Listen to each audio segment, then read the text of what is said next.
చాలతే చాలు. ఇదిగో ఒక్కడు కూడా వదలకుండా మొత్తం తినేయాలి. ఈ అన్ని ఐటమ్స్ చూస్తుంటే నాకు తినేయాలనిపిస్తుంది, కానీ నేను ఒక్కడు మాత్రం తినలేను. ఏంటది? ప్లేట్. పాపం ఎందుకు తినలేవో? గట్టిగా ఉంటుందనా? కడుపులో ప్లేట్లు పెరిగిపోతాయని. నీ వాగుడు చాలు గాని ముందు వాళ్ళని తిని ఇవే. ఆగండి ఆగండి, తినబోయే ముందు దేవుణ్ణి దండం పెట్టుకోమని చెప్పారు. ఎవరు చెప్పారు? నువ్వు నాకు నచ్చే సినిమాలో వెంకటేష్ బాబు.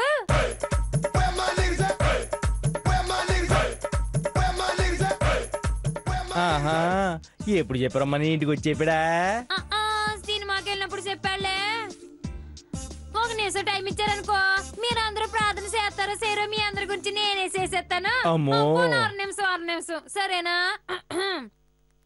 స్వామి, కడుపులో ఆకలిచ్చావు, కలుపుకోవడానికి అన్నం ఇచ్చావు, తినడానికి చేతులు ఇచ్చావు, అలాగే నవ్వడానికి నోరిచ్చావు.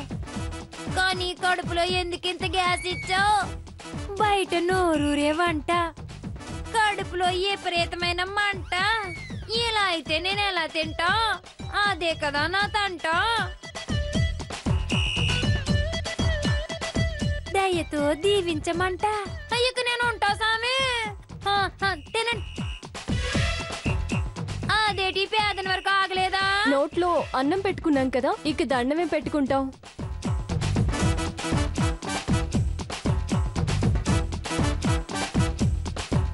స్నేహ, ఆ వంకాయ పచ్చడి ఇవ్వు. వంకాయ పచ్చడా? వంకాయ పచ్చడి అంటే నాకు భలే ఇష్టం, నేను వేసుకొని ఇస్తాను.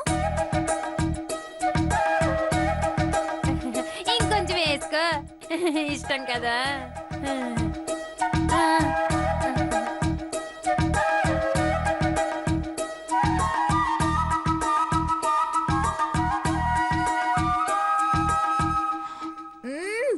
అమ్మో, సూపర్ గా ఉంది, చాలా బాగుంది. అన్నం మొత్తం ఈ పచ్చడితోనే తినేయాలనిపిస్తుంది. అంత బాగుందా స్నేహ?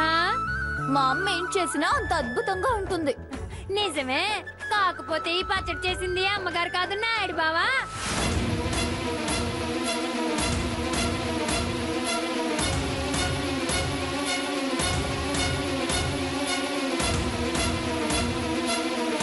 నాయుడు బావ చేతి వంట ఎంత రుచిగా ఉంటుందని నువ్వు చెప్పాకే తెలిసింది.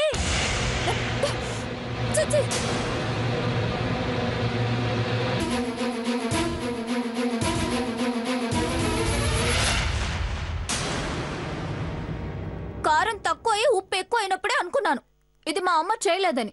పరమ చండాలంగా ఉంది. ఏ స్నేహ, ఏంటి ఇంతకు ముందేగా చాలా బాగుందన్నావు? అద్భుతంగా ఉంది, అన్నం మొత్తం దేంతోనే తినాలనుందన్నావు, ఇప్పుడేంటి చండాలంగా ఉందంటున్నావు? అవును, అప్పుడు అలా అనిపించింది, ఇప్పుడు ఇలా అనిపిస్తుంది. ఈ దిక్కుమాలను పచ్చడి పెట్టి నా నోరంతా చెడగొట్టారు. అన్నం మీద విరక్తి పుట్టింది. స్నేహ, స్నేహ,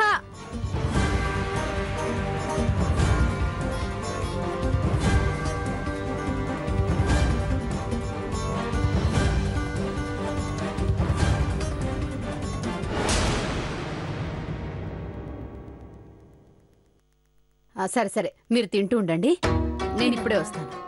సరే అత్తయ్య. తిన్నాడు బావా.